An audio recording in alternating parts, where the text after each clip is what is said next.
Pillar 2. The story. Law 10. Useless absurdity will define you more than useful practicalities. This law shows you how to make your marketing or brand message travel 10 times further and reach 10 times more people, with 1/100th of the budget. I started my first marketing company when I was 20 years old. The business grew faster than my experience could possibly have handled in a year. After founding the company, I accepted a $300,000 investment from our biggest client. When you give an inexperienced 20-year-old first-time CEO a lot of money, more money than they've ever seen in their life, there's a chance they might do something really stupid with it. And that's a fitting description of exactly what happened. I took out a 10-year lease on a gigantic 15,000 square foot warehouse in Manchester, in the north of England, large enough to accommodate hundreds of employees, but there were 10 of us. Before I had even purchased desks for my team to work on, I had built a mezzanine floor and installed a gaming room so that we could play video games. Uninspired by the prospect of using stairs to exit the gaming room, I decided to spend £13,000 on an enormous blue slide with a big ball pool at the bottom. By the time the desks arrived, I had installed a basketball hoop, a fully stocked bar, beer taps, a massive tree right in the middle of the office, and several other immature fittings. Over the next few years, even though the average age of our employees was just 21, the company became the most publicized, the most mentioned, the fastest growing and the most disruptive in its industry. Our sales grew by more than 200% per year, on average, for several years in a row.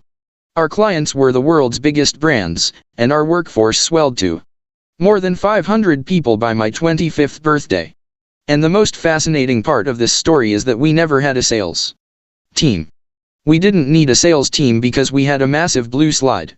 I know this sounds crazy, like hyperbole and exaggeration, but genuinely, the single biggest driver of our media publicity for the first few years of our existence was that gigantic blue slide. Every major press title that wrote about us, every TV channel, every blog that mentioned us always referenced, joked about or focused in on the massive blue slide. By my company's 3rd birthday, it had been photographed by journalists hundreds of times, and so many journalists had asked me to pose lying in the ball pool for their stories that it had become a running joke in our office.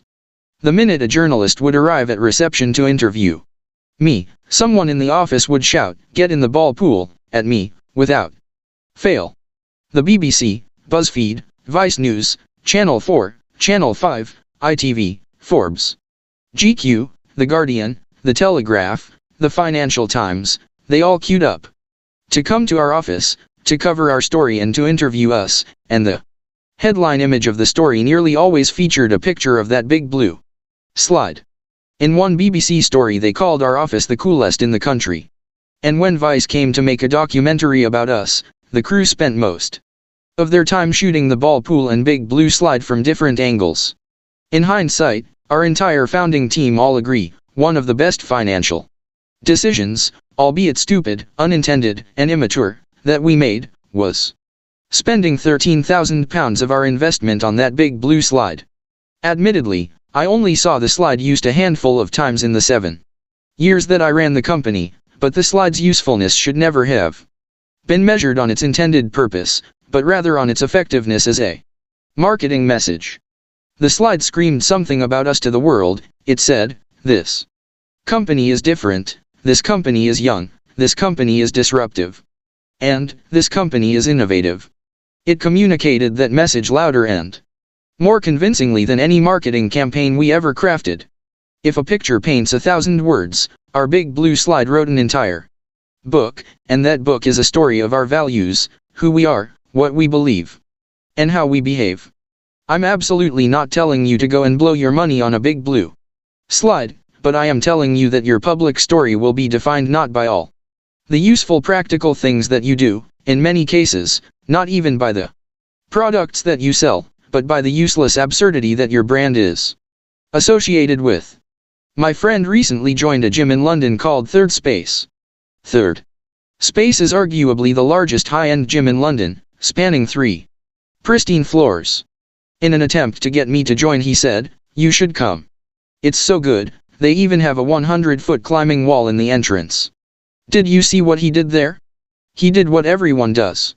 He didn't mention their hundreds of useful exercise machines, the incredibly useful weight racks or the very useful changing rooms. He sold me the gym based on the most absurd quality it possesses. And I must be honest, it worked. I've now been a member of that gym for more than a year, and in that year, I have never, not once, seen anyone go anywhere near the 100-foot climbing wall. But when you hear that a gym has a 100-foot climbing wall, your subconscious mind thinks, if the gym has a 100-foot climbing wall, then they must have everything. Or if a gym has 100-foot climbing wall, it must be huge. Or if you're Gen Z or a millennial, if a gym has a 100-foot climbing wall, they must have so many other fun, crazy things that I can take a picture of and upload to social media. A brand's publicity is defined more by its useless absurdity than its useful practicalities. The most absurd thing about you says everything about you. Tesla's marketing strategy is absurdity. In a fraction of the time that it's taken some of their competitors, Tesla has become one of the world's best-selling car companies. The Tesla Model Y is the best-selling car in Europe, and the Tesla Model 3 is one of the best-selling luxury vehicles in the United States.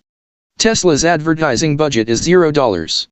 Like my marketing agency didn't need a sales team, and my gym probably doesn't need a marketing team, Tesla doesn't need to advertise. Because it's a brand driven and defined by its absurdity. It is riddled with intentionally absurd features to make its customers, the media and the public at large, talk, laugh and spread the word about the car. Whereas most car companies have named their driving modes comfort, standard and sport, Tesla has amusingly embraced the power of absurdity by calling theirs insane, ludicrous, and ludicrous plus. In 2019, Tesla's got a new karaoke function which allows owners to turn their car into a karaoke machine, and in 2015, Tesla famously released a bioweapon defense mode, which protects the driver from bioweapons.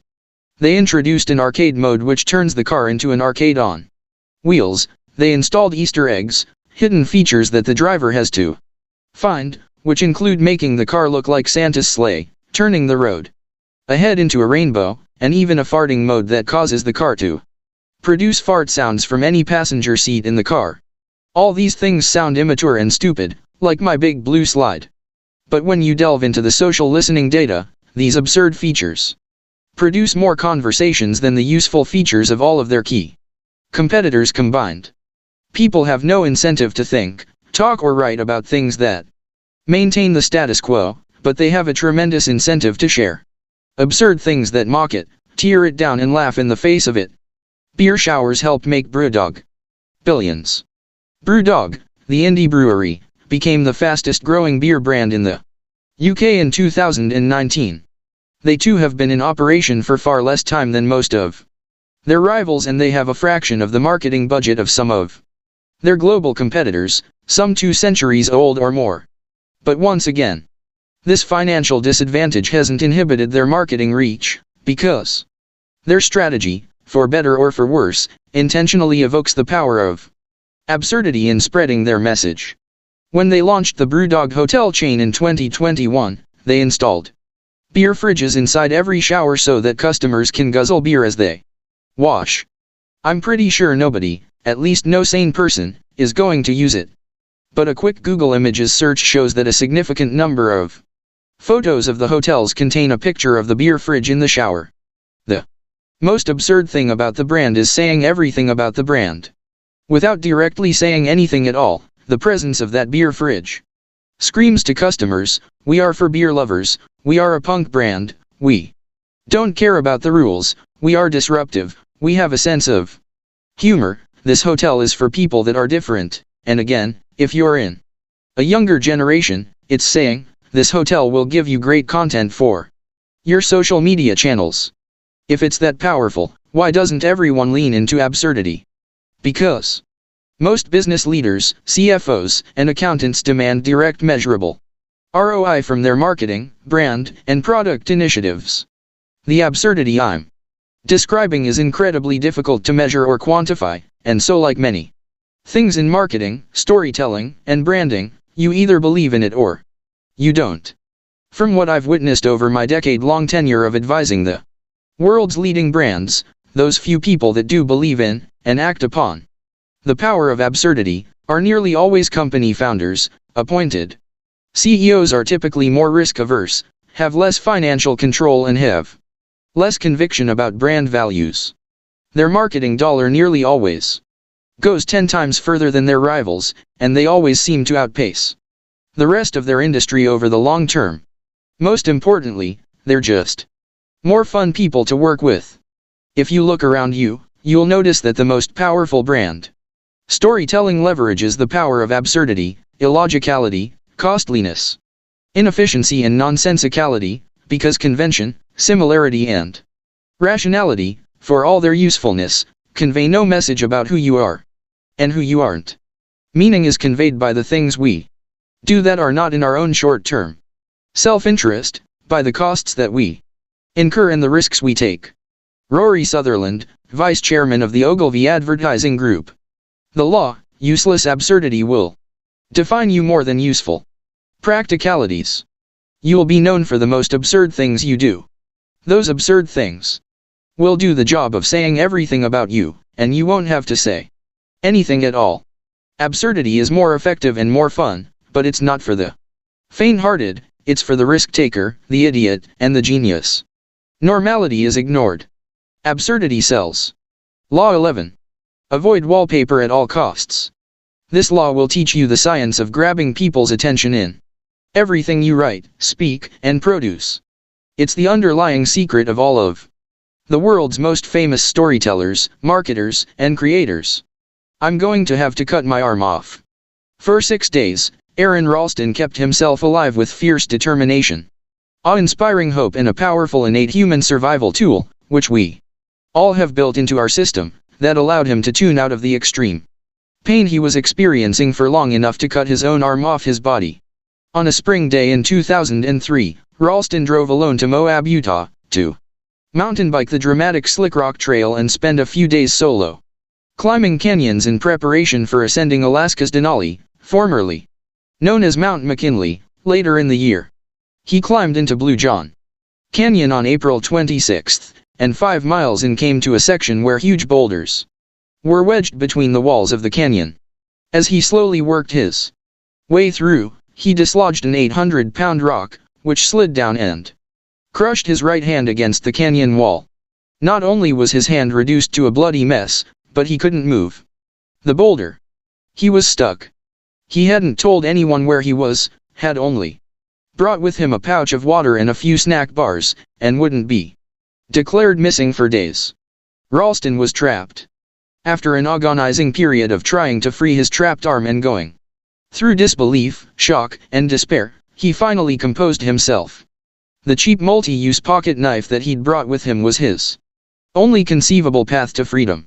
Over the next few days, he attempted to chip away at the boulder, to no avail.